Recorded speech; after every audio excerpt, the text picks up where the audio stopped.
Hi, everyone. I'm Dennis Gravert, and let's get started talking about some chemistry. We're going to start off by exploring some tools. No, not hammer and pliers or beakers and Bunsen burners, but rather some mathematical tools. So specifically, we're going to talk about scientific notation, what it's for and how to use it, and then significant figures, which after you get comfortable using them, you can start calling them sig figs. And then we'll talk about rounding off. So as we get comfortable using significant figures, we're going to have to round off our calculations to the correct number of significant figures. Okay, let's take a look at this.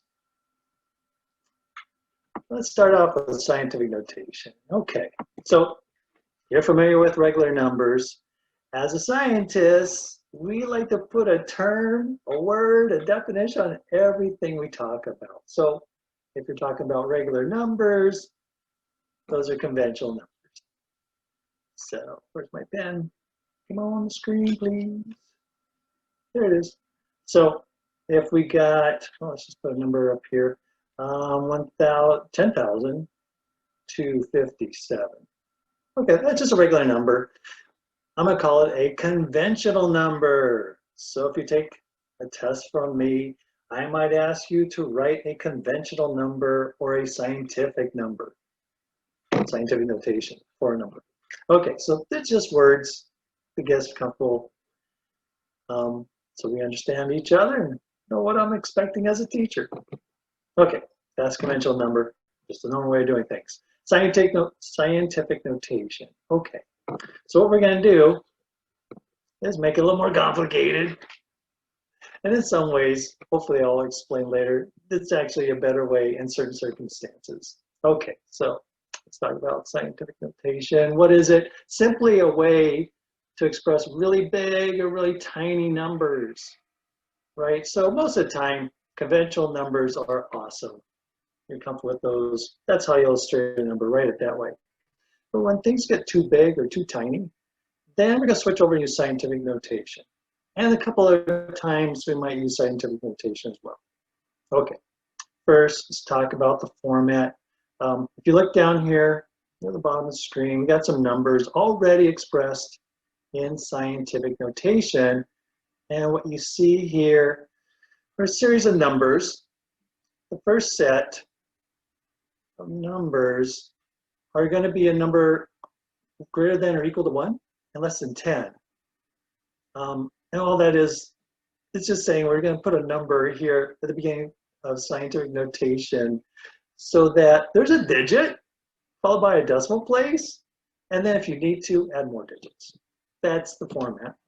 And then we're going to have this little x, or multiply, times 10 to some exponent. So in this case, the exponent is 4. And let's see, let's look at some of the other ones here real quick. They could be negative exponents. So that's a 5.0 times 10 to the minus 3. Really important number we'll see later in chemistry, 6.022 times 10 to the 23rd. And we got 4 times 10 to the 4. Okay, I was just illustrating 4 times 10 to the 9th, sorry. Illustrating that, yeah, scientific notation could have a single digit followed by x, 10 to some exponent. Okay, what does this mean? If you've seen some math before and dealt with exponents, you can figure this out.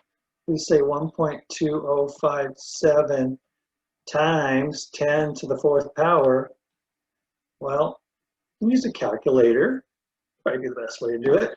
Or if you know a little bit of math, you realize that when your exponent is positive and you're raising 10 to some positive integer, that's just telling you how many zeros are there. So followed by, and that follows a 1. So 10 to the 4th means write a 1 and 4 zeros. You can verify that in your calculator if you want.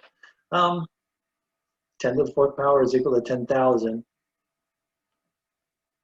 So 1.0257 times 10,000, well, that turns out to be 10,257. Hey, and that was my conventional number I picked up here. You might be looking at this saying, well, this is really a lot easier to do, 10,257 than 1.0257 times 10 to the fourth power. I agree. I would use the conventional number here too. But when you get over here, okay, where you at? There you are. This number is called Avogadro's number. We'll explore that later in chemistry. If you had to type this in your calculator, how many zeros do you need to follow the one there? 23 of them. That's right. This is a huge number. And there's a lot of calculators that won't allow you to hit the zero key 23 times. So you can't insert this into a calculator unless you use scientific notation. So that's what you need to do. We'll have to get comfortable with this big number. We'll use it later. So we definitely have a need to use scientific notation. Okay, we'll be using a calculator most of the time. A couple things to be aware of is you can find a calculator on your phone, computer. You can go buy one too. Hey, that's true. On most scientific calculators, you're going to find a FE button, or you'll have to switch modes. I think Casio calculators have this psi mode, or a, what's it called, floating point mode. You have to play around with your calculator a little bit. So if you have me in class or during the Zoom meeting, I can show you how to use your calculator. I got one in a minute. I'll show you. That's going to allow you, find that FE, if you want to know. F means floating point, kind of like decimal numbers, to exponential or scientific notation. Yeah, nice little button. We'll toggle back and forth between conventional numbers and scientific notation. And the scientific mode or the psi mode will do the same thing. Real handy. Figure that out on your calculator. And again, ask me for help if you can't find it. You also have to insert or input scientific, you have to input numbers into the calculator in scientific notation. So you're going to be looking for an EXP button or an EE button. Okay, so on the computer, the laptop I'm using, this calculator. Hi.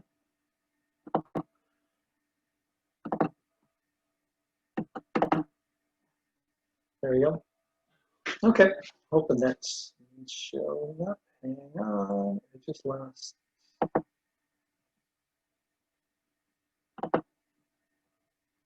Calculator. Alrighty. Here we go. So this is the calculator on a PC. Right now it comes up as standard or floating point. So I need to toggle that over to scientific. Cool. And looky right here, you got the F to E button. So that's going to toggle between conventional number and scientific number. So what was our number before? 10,257. I don't know why I like that number, but that's the one I chose. Hit this button, it switches to ew. What's this? There's no X10. Okay. So on some calculators, a lot of them, instead of the X10 to some exponential value, right, times 10 to the fourth power, they'll just put E, which says the exponent of 10 is a positive 4. Okay. Do not write down E plus 4, this notation on my exams. No, that's not scientific notation. Sorry, your calculator. And this calculator is not giving you the complete notation, the correct format. But you can change it, right? So the correct format is 1.0257 x10 4 to the fourth power. And yeah, we can go back to the regular number just by toggling this F to E button. Cool. Also on this calculator, we got the EXP button. That allows you to input scientific notation. So what was our number before? 1.0257 times 10 to the fourth power. Okay, the x10, just hit this button one time, and now the calculator knows you're dealing with scientific notation. It's just waiting for you to put 10 to the what power? 10 to the fourth power. Equals here, it actually changes it back to conventional. It's like, why do you want scientific notation for that little number? Because I want it. Let me be your boss.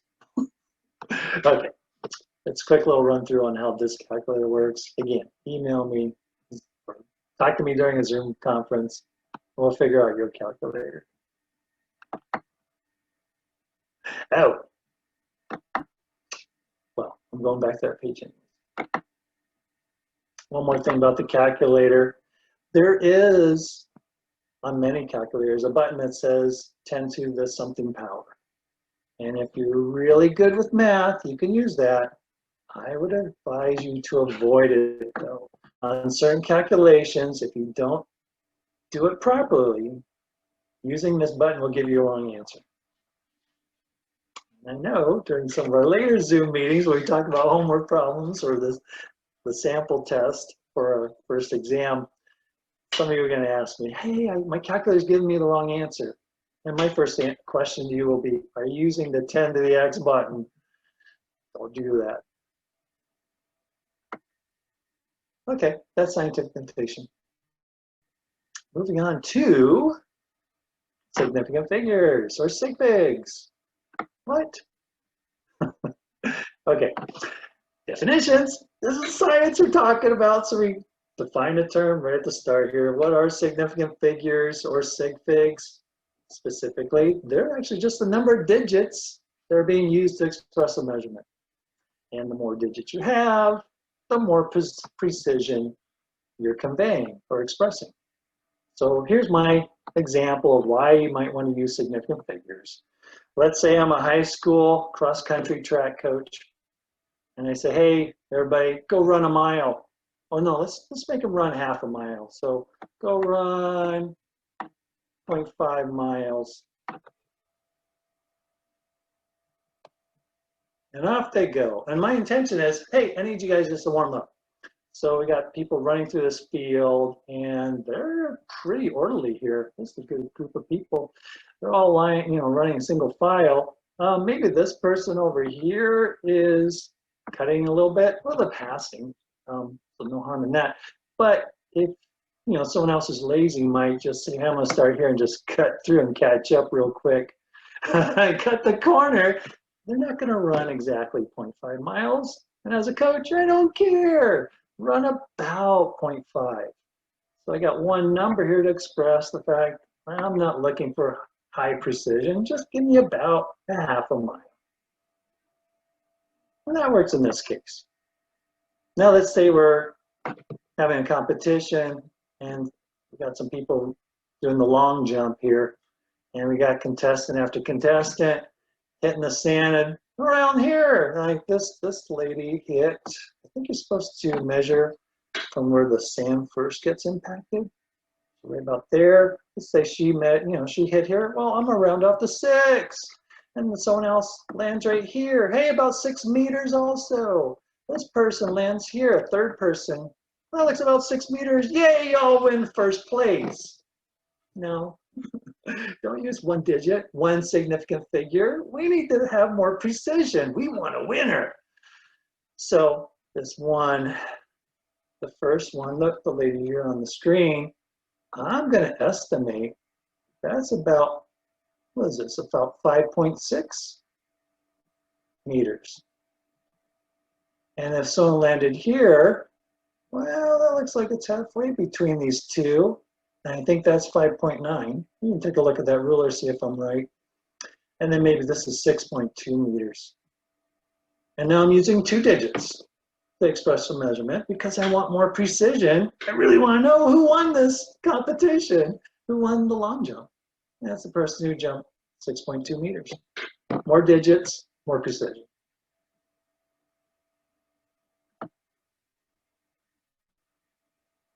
And then here I got a number that actually has 3 digits, so now even higher precision.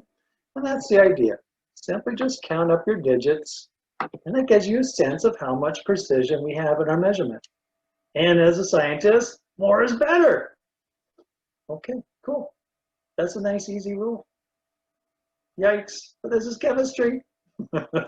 You are quickly going to discover that in the sciences and chemistry, it's very true. We'll have these guidelines, these rules of thumb, and then we're going to have exceptions. So that's the case here.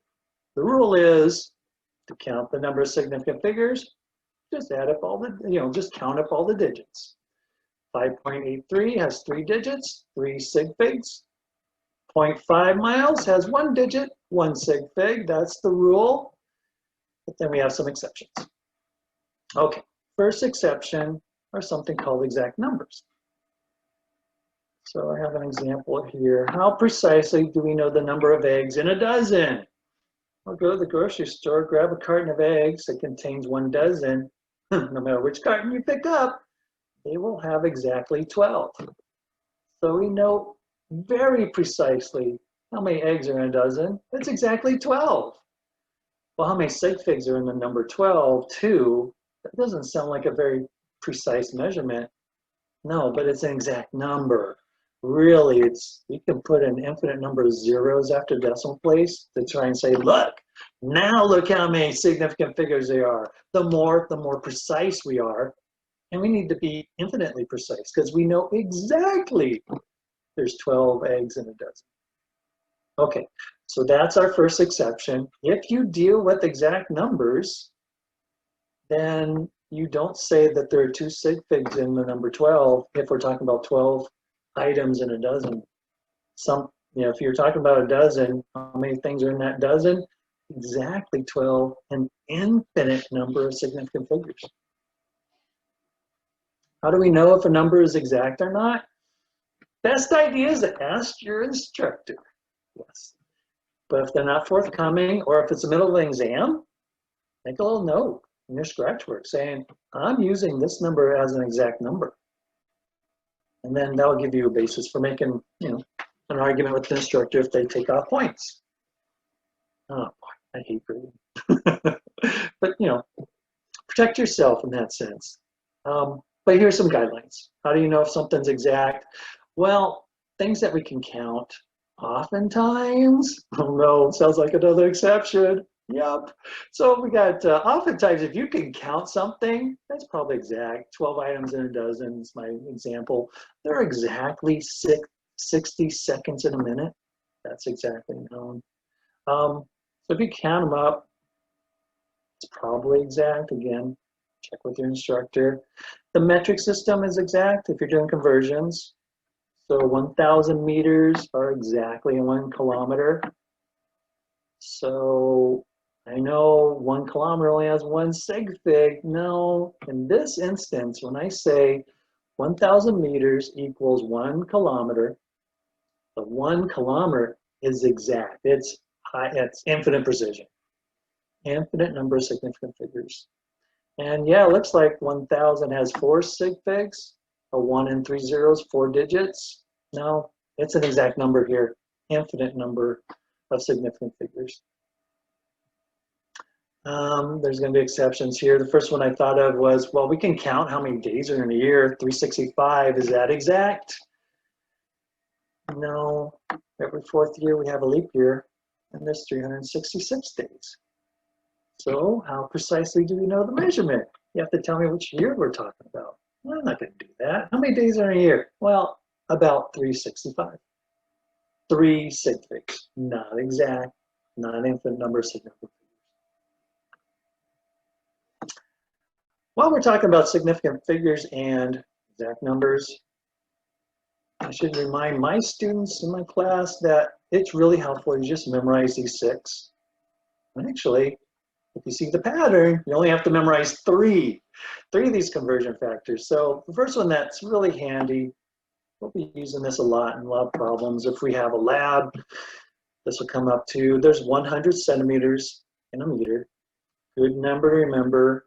Centimeter sounds like century. There's 100 years in a century. Ooh, that's an exact number too. Just like there's 100 centimeters in a meter, 100 years in a century. I'm going to use 1,000 millimeters, or 1 meter. And then if you change that M to a G, you now have the conversion to go from milligrams to grams. That's the pattern. Cool, huh? Change the G to an L, go from grams to liters. Now there's 1,000 milliliters in 1 liter. Same thing over here for kilometers or kilograms. Is that a kilometer? Maybe. 1 kilometer is 1,000 meters. Good number to memorize. And if you know that 1 kilogram is 1,000 grams. Just change that M to a G. Do it on both sides. The M becomes a G. And if you know that, if you're facing some future class, maybe a physics class, and they ask you to convert some units, go from calories to kilocalorie, well, if you got these 6 or these 3, right? If you know the pattern, there's only 3 numbers to remember. You can say, hey, how many calories are in 1 kilocalorie? Well, you just change that G to a cal. 1 kilocalorie must be 1,000 calories because 1 kilogram is equal to 1,000 grams. Thanks.